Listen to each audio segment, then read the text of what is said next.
It started like any other hazy summer Saturday at our lake cabin. The early morning sun was just beginning to burn through the mist clinging to the surface of Heron Lake, making the water look like a sheet of hammered silver. The gentle lapping of waves against our new dock was the only sound, a peaceful rhythm that had become the soundtrack to our new life. My wife, Chloe, was inside, the scent of brewing coffee and bacon just starting to drift out through the screen door. I was on the deck, coffee mug in hand, doing my morning ritual, watching the loons dive for their breakfast. We'd bought this place 6 months ago, a rustic but sturdy A-frame cabin nestled in a stand of weeping willows. It was our escape, our sanctuary. 3 acres of waterfront bliss, paid for with years of savings. We knew a spot this perfect would get some attention, but we weren't prepared for the kind of attention we got from her. Her name was Brenda Abernathy, but everyone around the lake knew her as the Commodore, a title she'd bestowed upon herself. She was a woman in her late 50s, with a perpetually pursed-lipped expression and a golf cart she'd customized with decals that read, Lakefront Stewardship Committee. She was the self-appointed guardian of Heron, Lake's unwritten rules. The thing is, the actual Heron Lake Association was a voluntary group that organized a pancake breakfast in the spring and a 4th of July boat parade. They didn't have a Commodore, and they certainly didn't have an enforcement division. Brenda's Lakefront Stewardship Committee was an entity of one, herself. But that didn't stop her from leaving laminated violation notices on people's docks for infractions like improper boat mooring techniques or unapproved Adirondack chair coloration. She lived in a large, modern house on the point and considered herself the final authority on all things lake-related. We'd had a few run-ins. A note about our bonfire pit being too close to a sensitive fern habitat. A complaint about the music from our small portable speaker being disruptive to bass migration patterns we'd politely ignored. Her, knowing she had no actual authority. The lake was public, our land was private, simple as that. But that Saturday, Brenda wasn't in a note-leaving mood. We heard the high-pitched whine of her electric golf cart before we saw it crest the small hill on our gravel driveway. It came to a halt where the gravel met our lawn, the LSC enforcement sticker on its side glinting in the sun. I saw her get out, a clipboard clutched to her chest like a shield, her oversized sunglasses hiding her eyes but not her disapproving scowl. "Good morning," she called out, her voice carrying a sharp, artificial cheerfulness. "Just making my Saturday rounds. I need to do a quick inspection of the new dock." Chloe appeared at the screen door, wiping her hands on a dish towel. She stepped out onto the deck, her posture relaxed but resolute. "There's no need for that, Brenda. The dock was installed by a licensed contractor and approved by the county." Brenda's smile tightened. "That may be, but the Lakefront Stewardship Committee has its own set of structural and environmental standards. It's a standard inspection for all new construction." "There is no Lakefront Stewardship Committee," Chloe said, her voice still calm, but with a new edge of firmness. "And you are not coming onto our property." The false cheeriness in Brenda's face evaporated, replaced by a flash of indignation. "I'm afraid you're mistaken. Membership is mandatory for all lakefront properties." She reached into the pocket of her polo shirt and pulled out a laminated card. "I have full authority." I had to stifle a laugh. The ID card looked like something a child would make for a school project, with a pixelated photo of herself and text printed in a clumsy font. Chloe didn't even glance at it. "Authority from where, Brenda? Your home office printer?" Brenda's eyes darted past Chloe, toward the dock, as if she was calculating if she could make a run for it. That's when Chloe took a deliberate step off the deck and onto the grass, physically blocking the path. "You need to get back in your cart and leave," Chloe said, her voice low and steady. Brenda's face hardened into a mask of pure fury. Her eyes narrowed, and for a second, I thought she was going to try and push past my wife. She took a half step forward, her clipboard held like a weapon. "You'll regret this. I'll have a lien on this property by Monday." That's when the unbelievable happened. It wasn't a sheriff's car, but the deep, throaty rumble of a powerful engine that cut through the morning quiet. A sheriff's department patrol boat was gliding toward our dock, its wake a clean, sharp V on the glassy water. Brenda froze mid-threat, her head snapping toward the sound. The boat nudged gently against our dock bumpers, and a deputy in a crisp uniform and sunglasses stepped out, one hand resting casually on his duty belt. He looked past us, his gaze landing squarely on Brenda. "Ma'am," the deputy said, his voice calm and authoritative, "I need to have a word with you. Are you Brenda K. Abernathy?" Chloe's jaw went slack. Brenda went pale, a stark contrast to her sun-spotted skin. "What?" she stammered, looking from the deputy to Chloe, and then to me as I finally walked down from the deck to stand beside my wife. The deputy didn't move from the dock. "Your name is Brenda K. Abernathy. Date of birth October 29th, 1968. Is that correct?" Brenda's lips trembled. "Yes, but—" "What is this about? Is this about the dock? I was just trying to—" "I'm not here about a dock, ma'am," the deputy cut in smoothly. "You have an active bench warrant out of Clearwater County." The silence that followed was profound. The only sound was a distant pontoon boat starting its engine. "A warrant?" Brenda's voice was a squeak. No, there's a mistake, a clerical error." The deputy remained impassive. "There's no mistake. The warrant is for failure to appear in court to face charges of grand theft by deception and forgery." "Forgery?" I said, raising my eyebrows. Suddenly, her entire bizarre crusade made a different, more sinister kind of sense. The laminated notices, the fake ID, the official sounding committee. It wasn't just a power trip, it was a script. Chloe let out a long, slow whistle. "Wow, Brenda. Looks like that authority was more than just homemade. It was stolen." Brenda spun on Chloe, her face a mess of confusion and rage. You did this! You called them!" Chloe looked genuinely baffled. "Are you kidding me? You drove onto our property, threatened us with a fake lien, and a real deputy showed up for you. The only thing we did was tell you to leave." Brenda was shaking now, her carefully constructed world crumbling around her in real time. "I need to call my husband. Gary's an attorney. He'll have your jobs." She snarled at the deputy. The deputy finally stepped off the boat and onto the lawn. "You'll have an opportunity to make a phone call from the station, Miss Abernathy. Right now, I need you to turn around and place your hands behind your back."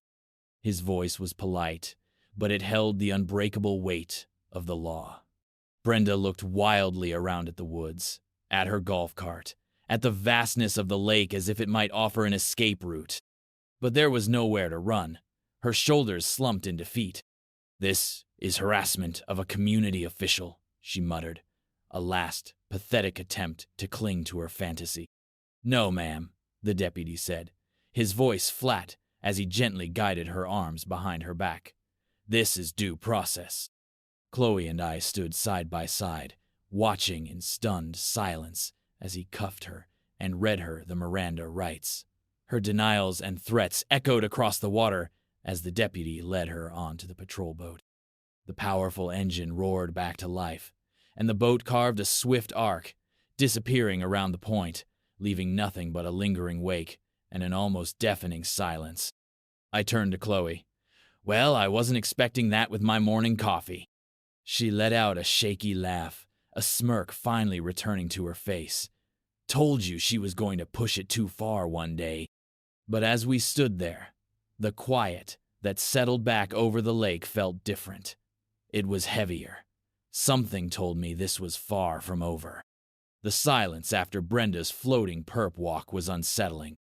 For the first time since we'd moved in, the lake felt truly calm, but it was the kind of calm that comes after a storm, where the air is thick with ozone, and the threat of another squall lingers on the horizon. There was no whine from a golf cart, no laminated notice tucked under our door handle, just the rustle of the willows and the distant caw of a crow who sounded like he was gossiping about the morning's events.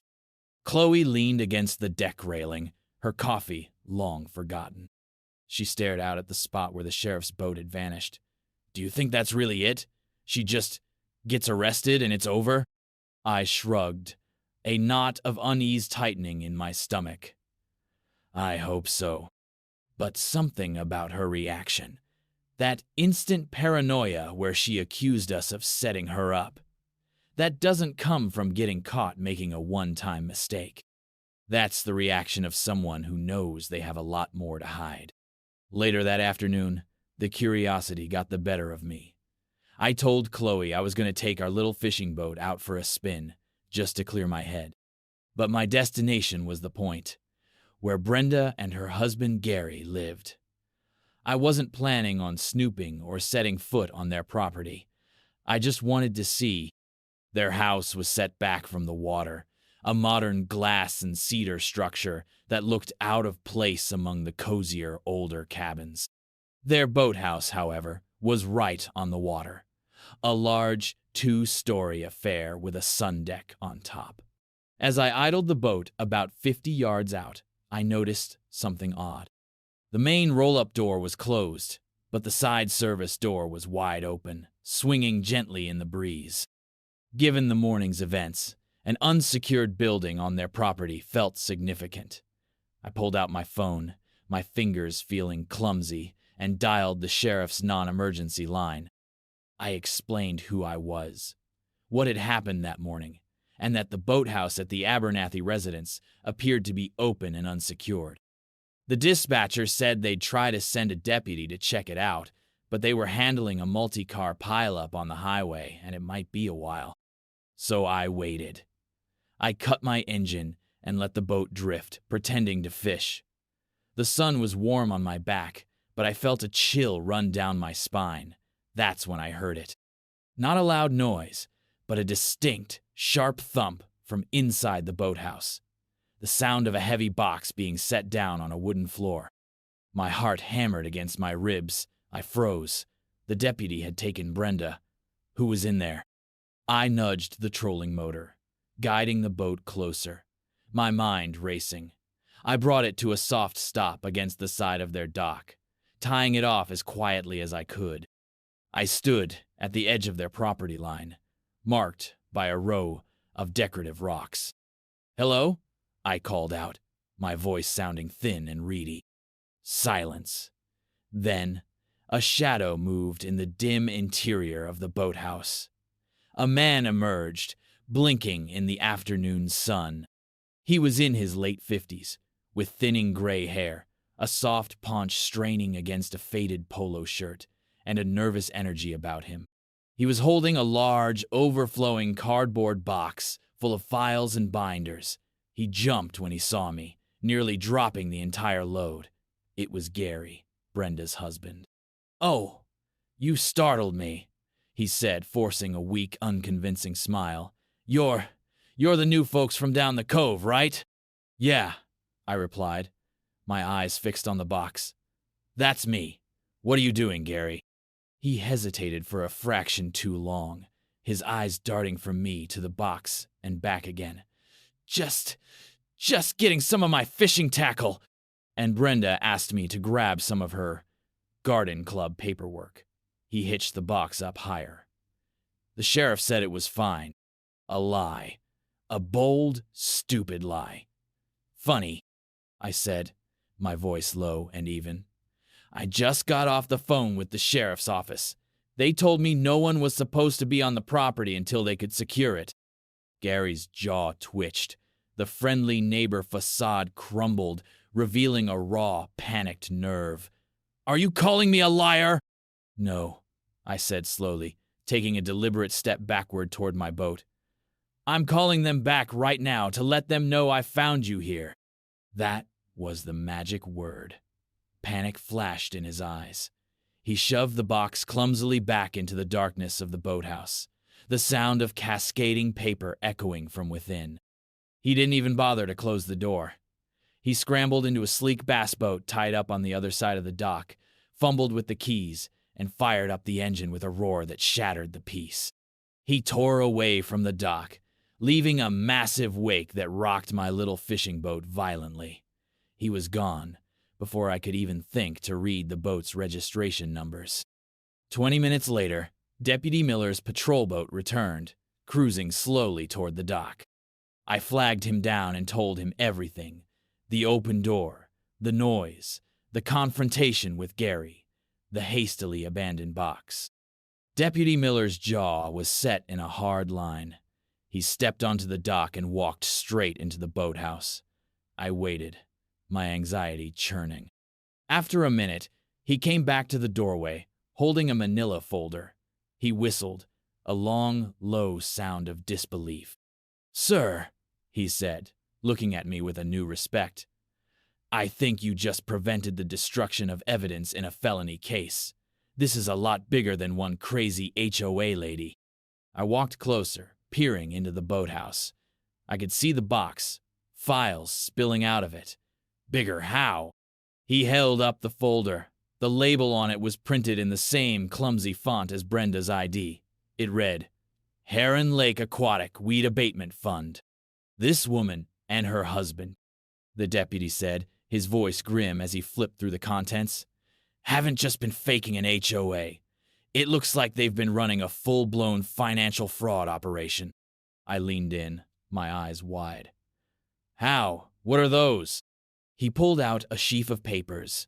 They were invoices, dozens of them, on letterhead for the Lakefront Stewardship Committee.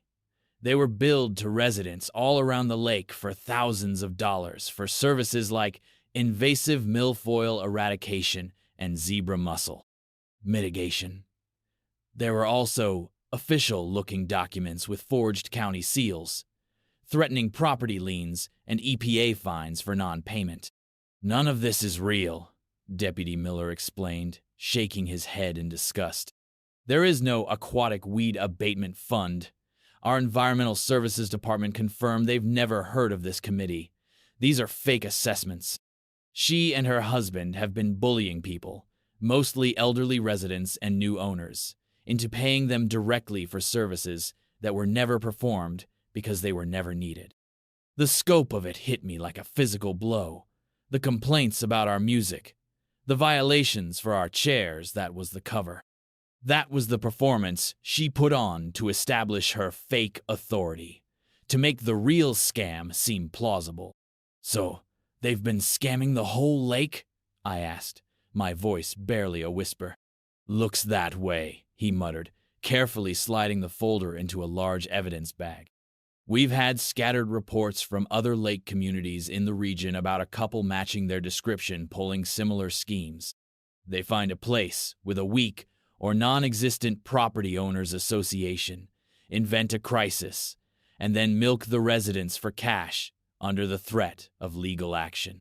"And Gary," I said, the image of his panicked face fresh in my mind. "Her accomplice. We'll get a warrant for him based on your testimony in this evidence. For now, just stay vigilant." That night, Chloe and I sat on our deck, the stars brilliant in the moonless sky. The lake was a vast, dark mirror. We replayed the day's events, the pieces clicking into place with sickening clarity. The clipboard, the homemade ID, the pontificating about rules. Brenda hadn't just been a nosy neighbor on a power trip. She was a predator, and this lake was her hunting ground. "You know," Chloe said quietly, wrapping a blanket around her shoulders, "if she hadn't been so arrogant, so determined to get onto our property today, they probably would still be getting away with it." I nodded, looking out at the dark water. "Yeah, and if you hadn't stood your ground and blocked her path, who knows? She might have actually gotten inside, planted something, who knows what." We didn't sleep much that night, even with the knowledge that Brenda was in a jail cell. there was a chilling realization that the rot in our peaceful paradise ran deeper than we could have ever imagined. And we were right to be uneasy. Over the next week, the floodgates opened.